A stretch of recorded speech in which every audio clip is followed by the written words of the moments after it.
Hello, आप सबों का स्वागत है हमारे ऑनलाइन एजुकेशन ज्ञान में। आज हम इस वीडियो में त्रिकोणमिति का जो परिचय है 8 इस एक्सरसाइज को हम शुरू करेंगे। क्लास 10 का जो त्रिकोणमिति है एनसीईआरटी मैथ का है उसे हम शुरू करेंगे। तो इस वीडियो में हम त्रिकोणमिति के परिचय पहले होंगे, उसके बाद 8.1 जो एक्सरसाइज है उसे हम बनाने की कोशिश करेंगे। तो चलिए वीडियो को हम स्टार्ट करते हैं। चलिए देखिए, त्रिकोणमिति का मतलब क्या होता है। त्रिकोणमिति का मतलब समझिए। देखिए ये जो है त्रि त्रि का मतलब होता है तीन। त्रि का मतलब क्या होता है? तीन। को का मतलब होता है कोण। को का मतलब कोण होता है, ठीक है। और इधर जो मिति लिखा हुआ है, मिति मिति का मतलब होता है मापना। मिति का मतलब मापना। तो इससे हमको पता चला है कि तीन कोण का मापना ही त्रिकोणमिति अनुपात कहलाता।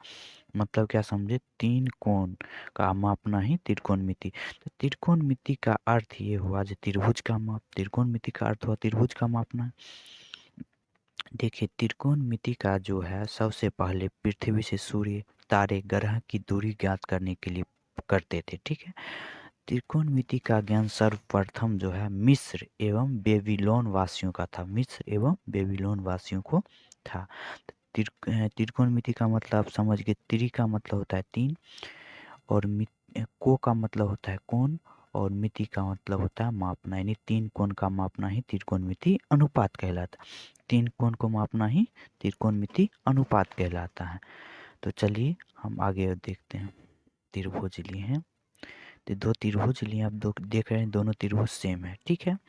देखिए यहाँ पर जो कोई जैसे मान चलिए जमीन है, इस पर से अगर कोई सीधी रेखा आता है तो क्या होता है? इसका मतलब होता है यहाँ पर जो कोण बनता है उसे हम समकोण कहते हैं। तो इसके सामने जो कोण बनता है, इस प्रकार जो इसके सामने जो कोण बनता है इसे हम क्या कहते हैं? कर्ण। क्या कहते हैं? कर्ण। देखिए इधर भी कर्ण हो जाए, ये भी क्या हो जाएगा? कर्ण। और इस त्रिभुज में ये क्या हो जाएगा? कर्ण। तो मतलब इसका कहने का मतलब देखिए, जब समकोण के सामने का कोई भी एक सामने वाला जो कोण होगा, सामने जो बनेगा वो कर्ण होगा। समकोण के सामने जो बनेगा कोण उसे हम क्या कहेंगे? समकोण के 90 डिग्री के सामने को जो हम कहेंगे कर्ण। 90 डिग्री के सामने को क्या कहेंगे हम? कर्ण। इस समझिए। देखिए अब कर्ण हमेशा ये बड़ी भुजा होता है। समकोण त्रिभुज में कर्ण सबसे बड़ी भुजा होती है, ठीक है। समकोण त्रिभुज में कर्ण सबसे बड़ी भुजा। आप मान चलिए जब कर्ण हुआ तो यहाँ पर कोई एंगल बन रहा है, मान चलिए थीटा। जब यहाँ पर कोई थीटा बनेगा तो इसके सामने जो ये जो एंगल यहाँ का जो साइड होगा इसे हम कहेंगे लंब। क्या कहेंगे?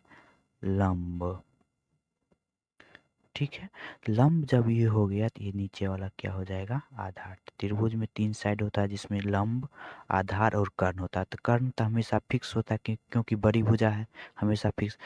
और एक बात देखिए, यहाँ पर देखिए इस साइड जब कोई एंगल बन रहा था इसके सामने वाला भुजा क्या हुआ था? लंब। अब देखिए एक बात और समझिए, जब यहाँ पर कोई अगर एंगल बनेगा तो इसके सामने वाला जो भुजा होगा नीचे वाला, ये क्या हो जाएगा? फिर से लंब।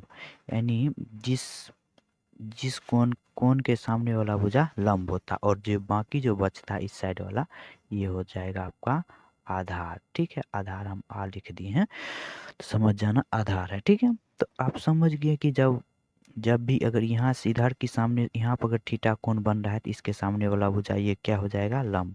अगर थीटा कोण यहाँ बन रहा है तो इसके सामने वाला भुजा नीचे वाला क्या हो जाएगा? लंब। अगर कर्ण तो हमेशा फिक्स रहता है, तो हमेशा, तो लंब और आधार हमेशा चेंज होता।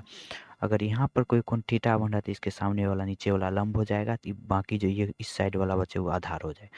इसमें त्रिभुज में देखिए यहाँ पर अगर कोई थीटा कोण बन रहा है तो इसके सामने वाला भुजा लंब हो जाएगा, तो नीचे वाला भुजा क्या हो जाएगा? आधार। तो ये आप समझ गए होंगे लंब कौन होता है और आधार क्यों बदलते रहता है। तो चलिए अब आगे देखते हैं। देखिए अगला अब हो गया आपका पाइथागोरस प्रमेय। तो पाइथागोरस प्रमेय आप क्लास 9 में भी पढ़े होंगे ज्यामिति में। अगर नहीं पढ़े हैं तो सुनिए। यहाँ पर कर्ण हम बताए थे, यहाँ पर ये भुजा कर्ण होता है और लंब और आधार हमेशा बदलते रहता है। लंब और आधार हमेशा बदलते, तो इसको हम मान लिए। तो देखिए हम क्या बताए थे? कर्ण सबसे बड़े भुजा होता है, ठीक है। इस फार्मूला को पहले समझ लीजिए, उसके बाद उतारिएगा। तो यहाँ देखिए यहाँ जो हम लंब लिखते हैं, लंब सॉरी लंब नहीं, कर्ण का स्क्वायर बराबर जो होता है लंब का स्क्वायर प्लस आधार का स्क्वायर, ठीक है, आधार का स्क्वायर हम, ठीक है। तो जब कर्ण, यहाँ पर कर्ण है, कर्ण के ऊपर से जब ये जो स्क्वायर हटेगा, इस पर से स्क्वायर जो ये हटेगा तो इधर क्या हो जाएगा, रूट। तो यही होता है लंब का स्क्वायर प्लस आधार का स्क्वायर। तो आप ये जो फार्मूला कर्ण कर्ण बराबर जो देखे हैं लंब का स्क्वायर प्लस आधार का स्क्वायर, यही से निकलता है, जिसका मतलब कर्ण जो है सबसे बड़ी भुजा होता है, लंब और आधार दोनों छोटा छोटा भुजा, तो ये दोनों को मिलकर कर्ण अकेले होता है, ठीक है। तो चलिए पहला फार्मूला समझ गए। यहाँ पर देखिए पहला फार्मूला आपका यही है, देखिए कर्ण बराबर है लंब रूट लंब का स्क्वायर प्लस आधार का स्क्वायर। अब देखिए दूसरा फार्मूला भी उसी से बन जाएगा, ठीक है। दूसरा को देखिए, अगर हमें कभी कर्ण सॉरी एक मिनट, कभी हमें लंब की ज़रूरत होगा, कभी आधार की ज़रूरत, अगर लंब की ज़रूरत हो रहा है तो यहाँ देखिए, यहाँ पहला फार्मूला आप देखिए,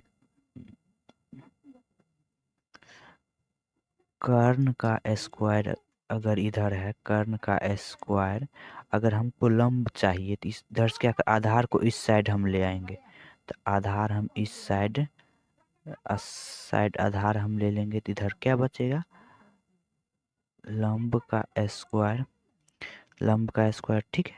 लंब पर से जब स्क्वायर हटेगा तो इधर रूट फिर से चढ़ेगा, तो कर्ण का स्क्वायर माइनस आधार का स्क्वायर हो जाएगा। तो देखिए लंब, ठीक है, लंब लंब बराबर क्या हो, कर्ण का रूट कर्ण का स्क्वायर माइनस आधार का स्क्वायर, ठीक है। तो ये जो फार्मूला हम क्या कि इसको पहले लिख दिया है लंब, और उसके बाद लिखा है कर्ण का स्क्वायर माइनस आधार का स्क्वायर, तो दूसरा फार्मूला हो गया ये। अब देखिए तीसरा फार्मूला हम दिखाते हैं आपको निकाल कर। अब ये तो दूसरा फार्मूला, अब तीसरा फार्मूला निकालते हैं। देखिए हम क्या लिखे थे पहले, कर्ण का स्क्वायर बराबर क्या होता है, लंब का स्क्वायर प्लस आधार का स्क्वायर, ठीक है। ये फार्मूला फार्मूला लिखें, तो देखिए कर्ण कर्ण यहाँ पर कर्ण को हमको यहाँ पर ज़रूरत अब क्या है, आधार का, ठीक है। आधार का है तो हम क्या करेंगे, कर्ण का स्क्वायर और ये बराबर की साइड लंब को ले आएंगे तो क्या हो जाएगा, लंब का स्क्वायर, तो उधर क्या बचेगा, आधार, आधार की ज़रूरत है हमें, आधार निकाल रहे हैं, ठीक है। तो ये हो गया, तो इस पर से हम जब स्क्वायर को हटाएंगे आधार पर से इधर रूट आ जाएगा, यही हो जाएगा कर्ण का स्क्वायर माइनस लंब का स्क्वायर, ठीक है। तो इधर क्या बचेगा, आधार। ध्यान से वीडियो के देखिएगा, आपको हर एक स्टेप को हम समझाने को, कि आधार बराबर ये फार्मूला हो गया तीसरा। तो आप देखिए यहाँ पर यही तीनों फार्मूला को हम सिर्फ सीधा लिख दिए, वहाँ पर बता दिया गया है इस ये फार्मूला तीनों को याद करना पड़ेगा इसमें। तो ये तीनों फार्मूला आपको इसमें ज़रूरत होगा, कर्ण बराबर क्या होता है, लंब बराबर क्या होता है और आधार बराबर क्या, तो आप ये तीनों फार्मूला को नोट कर लीजिएगा कॉपी कलम पे, ठीक है। तो चलिए अब हम आगे वाला देखते हैं क्या होता है। अब फार्मूला आपको ये है, ठीक है, ये 6 फार्मूला जो है त्रिकोणमिति अनुपात का फार्मूला है। इस 6 फार्मूला को आपको याद करना पड़ेगा। तो देखिए हम इस सब को हम समझाते हैं आपको, ठीक है। तो यहाँ पर देखिए पहले लिखा हुआ साइन थीटा, तो साइन थीटा का मतलब होता है लंब बट्टे कर्ण, साइन थीटा का मतलब लंब बट्टे कर्ण, ठीक है। और इसको इंग्लिश में कहते हैं पी बाय एच। लंब का जो इंग्लिश होता है वो परपेंडिकुलर, जिसे पी से लिखते हैं। कर्ण का इंग्लिश होता है हेप्टोनियस, इन्हें एच से लिखते हैं, ठीक है। उसके बाद ये फार्मूला है, तो देखिए दूसरा फार्मूला है कॉस थीटा। कॉस थीटा का मतलब आधार बट्टे कर्ण, ये लिखा हुआ आधार बट्टे कर्ण यानी बी बाई एच।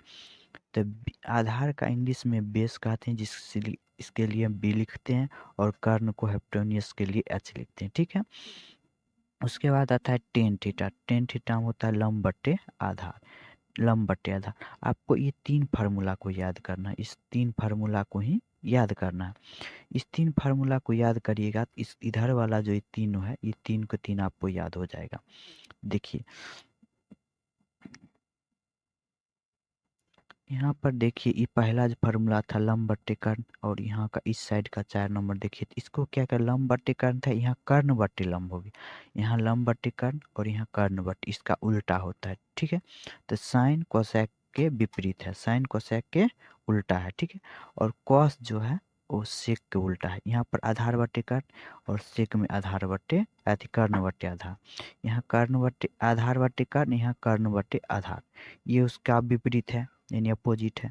और टेन जो है कॉट का अपोजिट है। तो लंब बट्टे आधार, लंब बट्टे आधार, यहाँ पर आधार बट्टे लंब, लंब बट्टे आधार और आधार बट्टे लंब। तो देखिए इसको आपको याद करना पड़ेगा, 3 याद करिएगा, 3 खुद ही याद हो जाएगा। तो चलिए लंबा हो गया, तो चलिए हम इसको जो है यहीं तक इसमें रहने देते हैं, और ये अगला जो पार्ट होगा उसमें एक्सरसाइज को हम बनाकर बताएंगे जो बनता कैसे है।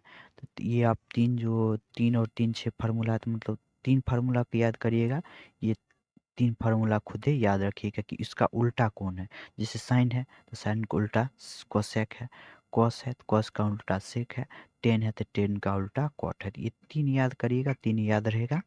और एक्सरसाइज जो है अगला पार्ट हम अगले वीडियो में लेकर आएंगे। तो चलिए यहीं तक वीडियो है। अगर वीडियो अच्छा लगा है तो लाइक कर दीजिएगा और चैनल को सब्सक्राइब